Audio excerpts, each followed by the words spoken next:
opening ceremony. And I am joined by the glorious Azael and Chronicler to bring you this final, and we are already into Champions Select. Gentlemen, you're not even able to say hello. Let's go through these bands. Hello, let's get into it. I have got chills all over my entire body after that opening. I know. Just incredible, incredible stuff. But this is going to be so exciting. Game one, Weibo have selected blue side, and we have to see what they can get done with it. T1 absolutely a terror on red side throughout this event. And one of the big questions coming in was, what is Weibo's plan going to be in game number one? Seeing that they are the underdogs, we have our answer. 100% Faker's playing a different champion this time around. This was such a discussion point of would mid lane be that focus? Maokai left available, but you have to know Rel is available for Owner, and he has been stellar on it.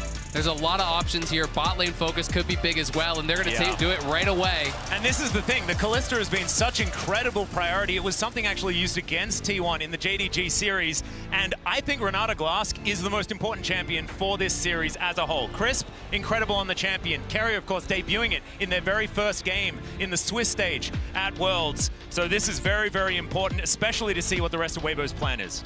And not only does it deny Crisp, but we've also seen Carrier himself be extremely successful on this. Carrier Renata, Renata, Kalista rather, incredibly hard to deal with. It will be the Shy going back to the Aatrox, which has been the main blind pick, but Zeus immediately in game one pulls out his Yone. Also Xiaohu will be playing the Jace, meaning we get that Maokai Jace combo that has terrorized the Rift all year. Yeah, this is going to be incredibly exciting. Getting the Yone here, game one in the finals. T1 getting spicy already.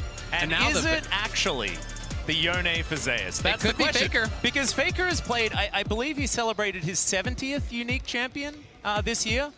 People have been talking about Faker's champion pool. It's a really interesting topic, right? Because we don't know how much he's been practicing recently, but I think he's played the most champions professionally out of any other person on the planet. Exactly. I mean, this guy is the consummate professional. He's such a grinder. He's been back from his injury for quite some time, so you have to give him that respect that he can play everything. It is going to be such a focus down towards bot lane, though, now, as T1 are the ones blinding their bot lane. They're going to be banning away the Varus, the Ashe, two of those really highly prized picks. Crisp has been playing more of the enchanters, though. He's moved towards things like Lux and Heimer when Renata was gone, so I'm going to be interested to see where he actually takes us. I'm also really big fan of the bans here from Weibo, because we now have, I think, Owner's best champions all gone. The Rel and the J4 at the front, but his Sejuani also was quite strong, and taking that away might put Owner in a tough situation, and he has been the player that improved so much throughout, or rather from summer to the World Championship.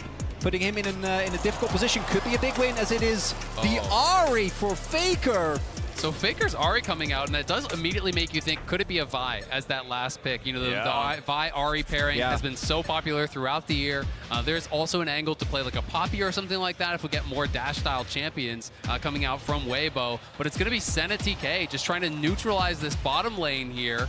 And we'll see how well it's going to do. Yeah, this is something that a lot of people have been talking about as well. The fact that Light and Crisp can go back to this style, we've seen already that they can play it to great effect. We'll see what the answer is going to be, though. Hard engage into the Tahm Kench is something that can be a little bit difficult if it is single target. So maybe not the Vi here, and maybe it could be the Poppy for Owner. We'll see where he decides to go. I feel like Wukong could actually be a pretty good answer. Lee Sin! All right. Well, that is definitely a choice you can make in game number one. Of course, this is Owner's most famous champion by a country mile. And something that for T1 was a really big surprise for me was that when you look at the way that they beat JDG, it wasn't just with these style of comps. They actually opted into more team fighting. This time around, though, this comp needs to win in the early game. Faker and Owner, Guma and Carrier, they need to start stacking dragons. They need to get ahead early, because if you get to the mid to late game, look at the front to back on Weibo, right? This is a composition that's really hard to engage into, and if T1 ever lose map control, trying to get onto Maokai, trying to take down individual targets against the Kench is going to be extremely difficult. And when you're second to those objectives, with Maokai saplings in every brush, you're going to be getting poked out by the Jace, which could be difficult, but both teams lacking a little bit as far as the hard engage goes, but T1 does have the ability to pick people off, you know, with the Lee Sin, with the Yone, with the Ahri. They want to be moving around the map. They want to be pushing out lanes, catching people in transitions, taking these skirmishes. as often as they can, and we are just moments away from getting onto the Rift. Exactly. Game number 1 is upon us. Of course, T1, a lot of finesse possibilities with a composition like this, but I look at Weibo's draft and I think we've seen these styles of draft so many times in the past, staying tried and true as we head onto the Rift for our very first game. T1 coming out swinging, and Weibo, I think, ready to pick up that punch. See exactly how it is going to go. Worlds 2023, game number 1. Let's do it. And already, I've got to point out, it's triple TP for Weibo. Crisp is going to be taking the TP on that Tahm Kench, so feeling that they can't necessarily get pressured heavily enough to actually get killed. If he feels he's going to get chunked out, hey, you TP back early. You know, you keep up that farm as much as you possibly can, but it's going to give you the advantage in playing that map because they will have that extra teleport come mid and late game. Another thing here is, what is the level 1 going to be? I think that one of the other really underrated parts of the Senna Kench is how strong their level 1 is. Exactly right, but just a reminder to connect your League of Legends account with Prime Gaming to grab the exclusive Braum W emote. And if you haven't done it already, my goodness, I mean, just do it. Just do it now. That'd be fantastic. It's a really good emote. Yeah. And you saw there as well, no opportunity, unfortunately, for Weibo to use it, at least for now, although late invade might come through. But I do think that the level 1 of Weibo is so strong, and they're clearly expecting this. So T1, I think, very smart not to opt into this and take the risk in game 1 of the finals. And they were pretty good at utilizing Tahm Kench in that level 1 play, if we remember back to it as well. So certainly no shenanigans this time around. And I think in a game number 1, that is a good idea. Faker on his 4th unique champion here for Worlds in game number 1 of the final. But of course, Ahri is one that he's been famous for many years. And I think there's going to be so many eyes on the mid lane because Xiaohu has not been performing to the level that people were hoping for from him. You know, he hasn't been having that incredible tournament, but now here in his first ever World Finals, he's got to step up if it's going to be Weibo win. Exactly. Well, Piercing Darkness coming through there from Light. Not too much, just a little bit of a tussle, a little bit of checking each other on the bottom side of the map, as Faker now trying to push forward. Xiaohu just having an okay time here as the Jace into the Ahri. And we'll see if we're going to see, and rather where we're going to see the early jungle attention. Because I think for T1, obviously, self-explanatory, Dragons and Heralds are incredibly important to pick up early. But there is an opportunity to try and go for these aggressive plays. I think Weiwei in particular has been really good about consistently finding bot line angles. Although he is currently pathing towards bot. We'll see how T1 can cover for Zeus, because he is already shoving in. And if you can get an early kill on the Yone, it can really send him behind. Well, an owner's going to use this to invade, right? He's going to win this duel against Weiwei, so he's just going to try to get right in his face, push him out. He knows he has that pushing top lane, and we'll see how this fight does go. Yeah, nice little sidestep there to avoid the Sonic Wave. Weiwei just making sure that he can keep that health bar high. Has actually popped the potion there as well. It's the sapling in the brush. His owner's just looking to try and wreak havoc.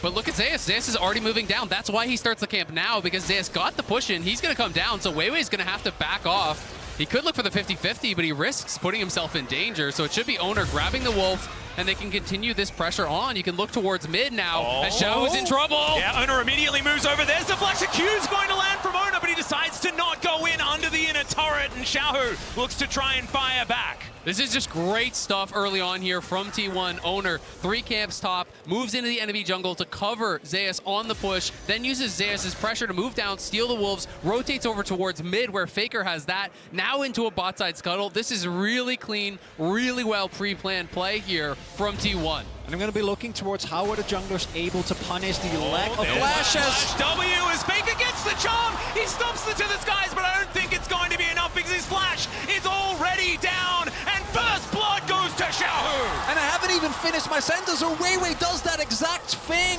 Punishes Faker for being that far up in the lane. And all they gave up for it was a wolf camp. And we said Xiaohu had to have a good series, had to have a good game. And what better start than a first blood on the Spring King from the LPL in his first World Finals. And you mentioned it already, Chronicler. Xiaohu is a guy that's had a lot of attention from a lot of fans and already starting to silence some of those doubts. But it is very, very early days in this one as we check out the replay. Really good pathing here from Weiwei. Yeah, this is just great from Weiwei. It just wraps around, you know, did skip that topside scuttle, and I think Faker potentially thought he was actually over on it. Just comes right down, pass immediately there, is not going to be able to get out as Faker committed the flash for that trade earlier on Xiaohu. And if you think back to the spring final, or summer finals rather, that T1 wasn't able to win, it was in large part because Genji identified if you get Faker off of some of his comfort champions and you put him down early by a lot of repeated jungle attention, it can be a viable way to get an early to mid-game lead against T1. And we've seen that they can struggle in that situation. And particularly with draft like this, you need to win. You can't try and kind of go through the middle, you know, maybe pick up a dragon or two. No, you need to be able to dominate from the get-go. And RE Pre-6 is one of those champions that you really can take advantage of. You know, that is why Azir was so key for T1 in their playoff run. And Weibo, it's interesting to note that it was that first gank in towards mid. You know, he has been so heavily prioritizing these bot-side ganks throughout Worlds. In the LPL, it was much more about playing towards the Shy, but at Worlds, it has been about playing towards Chris, playing towards Light. And I really wanted to see what his game plan was going to be coming into Worlds, because clearly T1 would be prepped for that. Well, and they're going to clear out some vision. As you can see, control ward in the Drake pit. First one going to be a Chemtech Drake.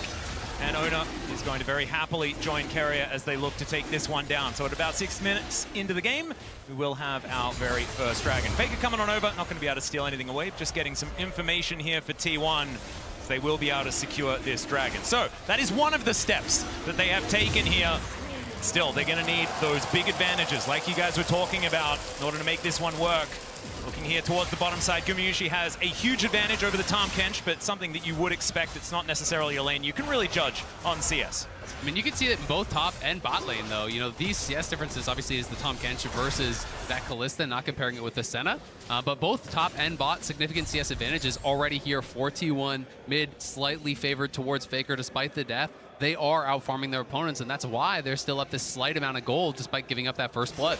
And this is something Weibo was also able to do. The Shy, specifically against Bin, was able to use the fact that the matchup was isolated to push really heavily for big CS leads and then take those leads into mid-game fights and carry them. And when we talk about comps that are relying on these early game advantages, one of the ways you can do it is just by stacking dragons. You're playing Kalista, you're going to have bot side pressure. Even if you can't establish a massive gold lead, if you take these early dragons and put the pressure of that soul on your opponents, you circumvent a lot of the weaknesses in hard engage that your composition has. You draw your opponents to you, you force them to challenge you at these dragons where you are going to be set up for that fight, where you are going to be in the advantage.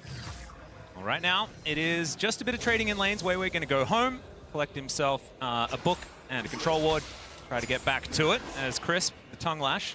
It hurts a whole lot more, I feel like, when you've got him sitting in a lane by himself for quite some time, but he's actually still just level 5, same as everybody else.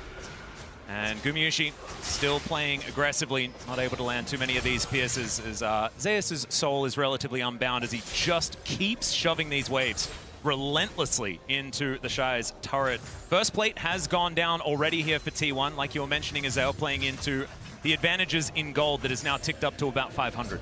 And my expectation is that T1 is going to use this top lane prio to secure Herald without too much difficulty. Faker almost will have his flash available. Xiaohu already has his. But with this Aatrox being perma-pushed in, it should make the setup for T1 around this objective pretty easy. And they have also already rotated over Gumayusi and Keria. So they're going to secure this. Then my question becomes, where are they going to throw it down? Because the two obvious solutions to me would be either Zeus or Guma. Obviously, Guma already massively far ahead, but a Yone in a side lane, I think, is one of the biggest things that Weibo might not be able to answer. I agree completely. I think it should go towards Zeus. He already has the push. This is one of these hyper-scaling top laners that he already has the early push. You can harass those towers, harass the Aatrox with the Soul Unbound, and you get him that big gold lead. This guy can make miracles happen in a 5v5. Zeus has been simply incredible throughout the World Championship. Certainly has. And now Faker is going to dash in, finds the charm onto the Tahm Kench. Faker has to get out of there, though. Can't be snared for the hostile takeover. Gets so much work done. The Devour's in for the kills there.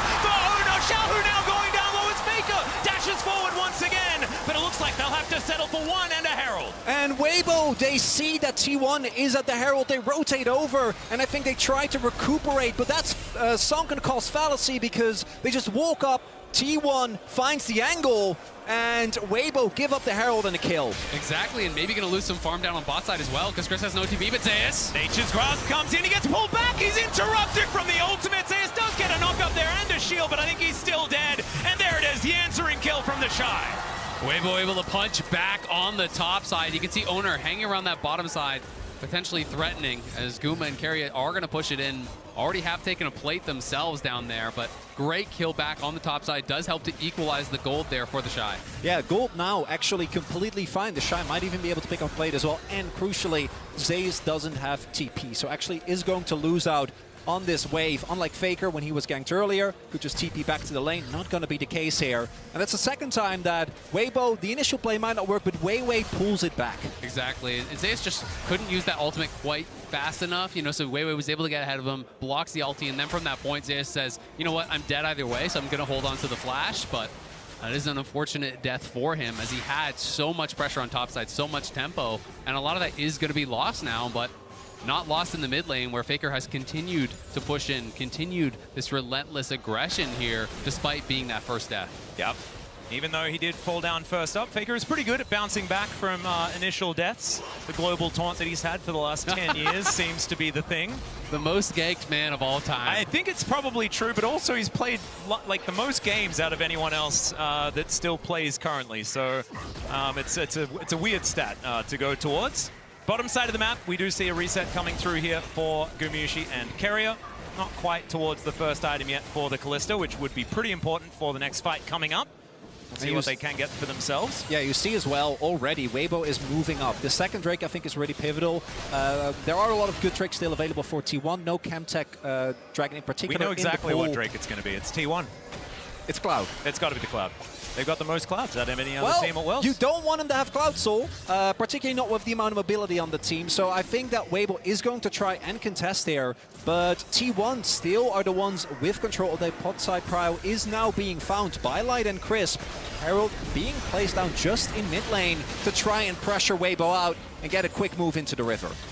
It's going to mean that that dragon should belong to T1 if they can get control with it. Faker sticking around for the cash. They will be able to gather it here. Orb of Deception going to go wide, and it looks like Faker's not going to stick around for another plate. As Weiwei going for a reset, they're going to give up the second Drake as well. Yeah, I think there's just no real angle for them to contest from this point. Owner drops the Herald mid, they get Prio there, they reestablish Prio down on that bot side, move up through the river. And with Keria and Guma at such a strong point early on in the game, it is going to be Cloud Soul. Yeah, it's not a question mark. I did tell you. I informed you. I didn't pose a question. Well, Atlas, I always want to believe that you're right about dragons. And in case of Clouds, I got to say, you often are. Yeah. And do you know who was actually the one that told me that my love of Clouds was actually okay? It was Azael. As Crisp is taking some damage here towards the bottom side. It's all right. I've always been a Cloud believer. Yeah. Yeah. Yeah. Move speed turns out pretty good. Uh-huh. It's a pretty good stat. And Zeus not going to, he's actually going to utilize some move speed to move out of the Infernal Chains. Look at nice that. Transition. Proving your point immediately, Azael. You love to see it. Owner is here, though. It's going to be a 2v2. Zeus taking a bit of damage as the Q comes down. There's the ulti. Nature's Grasp, but look at the knockups, the kickback. Weiwei punches him out of it. Oh! The Daunting Shadow flies through to help get the kill onto Zeus. It looked good for T1, and Weibo struck back. And Light saves the play. T1 make the call before Zeus has back to all-in on specifically the Maokai. Just finished his demonic embrace. Weiwei is able to stay alive. Light keeps him there, and a big win for Weibo. They thought they could punish the missing flash that had been spent as Keria looking for an angle, won't find it. They wanted to be able to burst him down. Faker. Yeah, maybe Everfrost has come through. Foxfire coming down, but they do have to invest the ultimate. Faker now not going to have that for the next play, and that's what Xiaohu wanted. We'll have to see now. The Shy getting more and more ahead now in that top lane. Has taken a couple plates, does have the kill and the assist. Gore Drinker completed, tier 2 boots done. Zeus with that big farm lead is still keeping things relatively even, but both those scraps on the top side have gone Weibo's way. And again, Weiwei to me has been the crucial factor here. 100% kill participation thus far, able to make sure that T1 doesn't get that momentum. Now, I don't think that T1, particularly with the dragon stacking, is necessarily in grave danger, but this means that the gold stays on parity, that Weibo still gets to scale into that mid to late game, where it can be incredibly impressive to enter as the Shy might be getting ganked. Yeah, Keria is going to move on up here as Zeus is going to break those chains. Keria is looking for that handshake angle as already the Shy's done a fair bit of damage, but I don't think it is going to be enough as it's Alcove Gaming for the Shy, and he will go down. Owner grabs that kill. Owner, nice kill on the top side. If 2 doesn't work, bring 3. Bring another guy. Keria on the roam up towards top side. Wasn't really expected, I think, to be up there. The Shy thought he was going to be safe, but now dying there with no TP. does mean there's going to be a pretty big push. You can see Guma. Of course, you have to compare that with Crisp's goal. Oh, brings him back in with a twisted advance, the kickback as well as Weiwei gets out the punch, and now Shahu coming on in. Ona's going to burn down, and no bailout for you. Light's in a bit of trouble, but the charm is not going to get it done because Crisp is there with the denial with the Devour, and T1 have to run away. What a play from Weibo. And continuously, they are getting out skirmished. Weiwei should be able to get the execute here. So nothing given up. And Weibo walk away victorious again. Weiwei has just had such an incredible journey as a player. You know, this guy first starting on V5, came in with them, played with BLG, and since joining, Weibo has made such a difference with this team, has really transformed the team, has such good pressure in the early stages, and him getting going early always spells good things for this team. Certainly does. Let's have a look at the play one more time. And as we look here, initially it looks like T1 wants to back up, but Weiwei goes very far back, but then crucially barely stays alive, right? And with him getting away, there is no bailout value for Owner, and the fact that Faker TP's in doesn't matter because Crisp is standing at the ready with Devour. Yeah, Crisp is there, and Light with some nice little side steps. Don't think the charm would have mattered even if it landed because Crisp was right behind him, but well played on the sidestep nonetheless. T1, though, continually going towards these objectives. They know they need to keep pushing the pace, and Weibo here looking to challenge. And nice shock blast is going to soften up T1 just a little bit here. 4 versus 3 in this moment, but Faker's wrapping around from the top side of the fight. The Shy pretty far away from this one.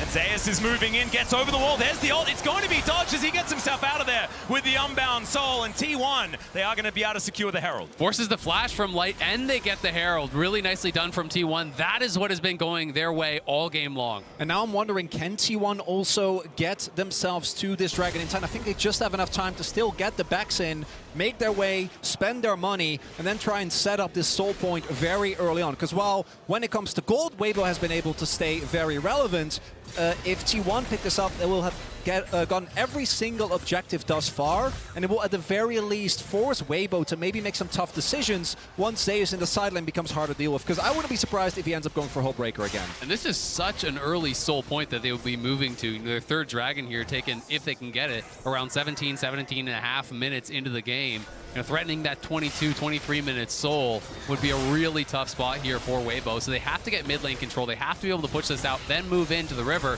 They want to be first to the scene. You can see Weiwei trying to keep these saplings down and harass T1 as they try to move in. But in the bot lane, it's Zeus with the push there. And if he can get Pryo down in that bot side, they can potentially set up a flank from multiple angles. Yep, Owner should be able to put the Herald down here as well to help them get that mid control, get towards that Dragon. But you can see Weibo don't want to give up the river right now. Weiwei just standing stalwart. The Shy is going to turn up. Charm is going to connect, but Faker probably not wanting to go in on that one. You're going to connect from Owner and T1, just keeping up this pressure, allowing Weibo to move into that river, knowing they have Zeus very close to that bottom wave to keep pressure in the lane. Exactly. Zeus threatened moving up. He went, just did the gromp. Now he's down back towards that bottom lane, pushing that out. So forcing the response from the Shy.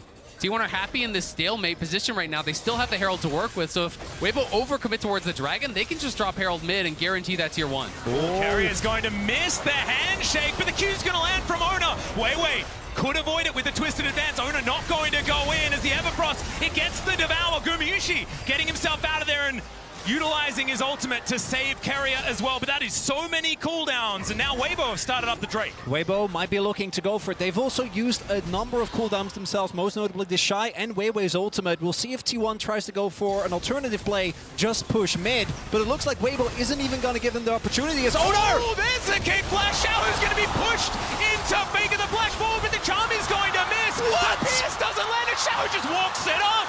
No worries there at all as Crisp is under the turret. They throw down Herald, but Zeus has found 2 with the ultimate life. Goes down so low, but isn't going to survive. Weiwei trying to get himself out of there, and the Shy is given up on. Weiwei running the wrong direction, but they at least get the Dragon. Weibo get the Dragon, but T1 get the kill. Shahu lucky to get out of that one, but Weiwei, he's going home in the body bag. That is the final kill there from Owner. And that is the first fight that T1 have won, but they've lost that Dragon stacking that you were talking about earlier, Chronicler. And so we'll see whether they can grab that next one and keep this level of pressure up, because 2,300 gold, is that enough of a lead for this early game composition? And there is a reason why Owner's Lee has been feared. And the funniest part to me is this play doesn't even matter because Xiao actually is able to walk it off. Another miraculous survival. Faker doesn't get the chase because of Crisp, but then it's Zeus who got put down in lane that makes the hero play. Exactly, comes in on the other side. There's no Devour because Crisp is over saving his mid laner, trying to defend there. So Light is left vulnerable, and Light is punished big time. T1 getting that major gold injection in, and you can see a lot of these towers that they've been pressing. If you look on live, Faker taking down that top tier 1. A lot of these turrets have been getting lower and lower from this T1 lane dominance. Yeah, you can see there's a lot of relief on Tom's face there as well. Hoping that T1 can get this mid-game sorted out. Owner stealing away some Raptors. Full vision given over to Weibo. 3.5 minutes on the clock when it comes to the Drake, as in goes Zeus. Xiaohu just boops him away, and Owner is going to come through as well. Xiaohu in still a lot of trouble. Safeguard comes in. Xiaohu moving away from the Lee Sin to the skies, comes down. The Devourer is there. It was Crisp coming forward, and he saves his mid laner, but that is a lot invested. That's the problem, is that even though Xiao makes it out alive, Crisp uses TP, and they're not even going to be able to save the turret. So even though Zeus isn't able to actually clip Xiao, who he sidesteps the ultimate, it's still a big win, and the Hull Breaker is in fact done, and it makes him such a menace in the side lane. Exactly, it's incredibly difficult to deal with him. They become incredibly tanky, and one of the most underrated parts about this is how tanky it actually makes the cannon minions. They become very difficult to actually wave clear out. It allows you to harass your opponent, but Guma could be in a bit of trouble here as Crisp looks for it. The immediate cleanse does get out of the way. Nature's Grasp isn't going to connect, but there is a twisted advance. Hostile takeover across everyone though, but the Shy is just gigantic. Guma trying to hop away. The Fates call the knockups, and meanwhile Weiwei is going down. Faker collects it before falling down. Crisp has to go though because he's so incredibly low, and Zeus is tearing them to shreds. Weibo lying on the floor now as T1 look to tidy up Crisp, and they won that team fight even better than the last. Guma refuses to go down. Keria saves him, coming in with the hostile takeover in T1. They're on the Baron. And it's Renata that does it again. Keria standing at the ready, keeps Guma alive throughout all of it. And T1, the goal before this was even. Weibo picked up the dragon, but after this fight, multiple kills going over the T1. Baron secured. And it looks like the first grade might have been broken open. The early game comp getting it done. And here is the replay. We'll see how it all started. It looked like a pick on Gumayushi. It did, but it just took them so long to actually get to him. You can see everyone from T1 is coming as fast as they possibly can. And all the time that was bought here by Guma allows them to arrive, allows the hostile takeover here, hitting across multiple members. Light is forced to even flash out, just trying to avoid it, but Owner knocks him down. Guma dances out, using that ultimate with Keria's help to peel him off. And we're seeing one of the big issues with the Senna is that if you're playing a front to back, Senna feels almost impossible to deal with. Particularly with Kench, it's really hard to take people down, to get through the front line. The kiteback's amazing, but if you get caught, particularly by something like a Lee, you don't get to play the game. And also, they weren't playing front-to-back League of Legends. It was a split fight entirely, with the fact that the Shy goes in, is in the middle, and it felt fantastic, right? It was a bit of a split there from Weibo with their decision-making moving forward. It could mean that they could adjust that moving into the next team fight and really show what this composition can do. And the tough thing for Weibo is it felt like so many things did go well for them in the early stages. Those skirmishes were working for them, but when T1 hit way harder. And they have gotten so much out of these last couple plays. They're going to try to take a tier 1 top, but Faker's looking for an engaged bot. Yeah, looking for even more. Everfrost is going to land. Somehow that charm didn't connect, but it is still going to gather a Devour from over the wall from Crisp. T1 will settle for this inner turret. And this is where the earlier Drake from Weibo is going to feel like a miracle in the sky, right? If they didn't have that, would be just a soul point in addition to all the turrets that are there for T1. Now, sure, they're not going to have the soul. You still have 5 minutes of time. It's not looking great, but at the very least, they'll have one more opportunity to try and get something going. My main issue is, particularly with Zeus now completely back in the game and sitting on a pretty ludicrous gold advantage, 3K in the sideline is going to be untouched. I mean, even in the team fight, he just finished an IE. He's got 3 full items now. The Shy just finishes Derek's second. And when you have the IE in, you can talk about not wanting team fight with a Hull Breaker, but when you've got an IE and a Kraken, you can one-hit the backline. This becomes incredibly hard to actually fight against this guy. So if T1 can execute on those 5v5s, as they have been doing all tournament long, we saw it showcased against JDG, against the world's best in that 5v5 stage, then it's going to be tough for Weibo. Look at Keria. Yeah, Zeus dancing forward, but like you say, Keria lurking in the sidelines. Weibo just trying to deal with these minion waves, not wanting to give up more than they can afford to lose. T1 just going to gather themselves a little bit of extra standing gold in a turret. Not exactly the end of the world, but it's all just more money here for the coffers of T1. These shock blasts starting to land a little bit. Lands onto Faker there, but they're going to need more of those if they want to stop the pressure. The shock blasts do hurt, but T1 is just playing so intelligently around this. They drop that pink ward mid. Zeus playing very far back because no one was answering top. You know, as T1, the only recourse in this game Weibo have is to overload one side of the map, get a 3v1, get a 2v1, get a pick kill, then attack the rest of the T1 squad. So until they show top, there's no reason for Zeus to walk up. He just plays it so far back, plays it calm, cool, and collected, and allows his team to get those incremental advantages up in top lane. And this has now turned into an 8,000 gold lead. The Rebel Baron power play just kind of gigantic, given the fact that it was relatively close for a lot of this game. It's how T1 do really like to break open games, especially in the past when they were at their most dominant. Definitely a good sign if you are a T1 fan. And Weibo well and truly on the ropes here at this stage of the game. And for Weibo now, you're gonna either have to have someone on T1 overextend, like you were saying, Azil. I do think it has to be someone else, because killing Zeus when he has Flash, Hullbreaker, and IE is going to be such an incredibly difficult task. But then look at what the rest of T1 is doing. No one is actually segmenting themselves off from the rest. They're always working in tandem. Exactly. You know you win the 4v4 and you win the 1v1, so as long as you have eyes on Weibo, you are chilling. You just have to make sure you're not getting poked out too heavily, as it's going to be up to Xiaohu. Faker waiting over the wall, wants to land that charm to start this fight potentially, but no. Weibo just back away, not wanting to take a fight unless it is far more within their favor and with more information.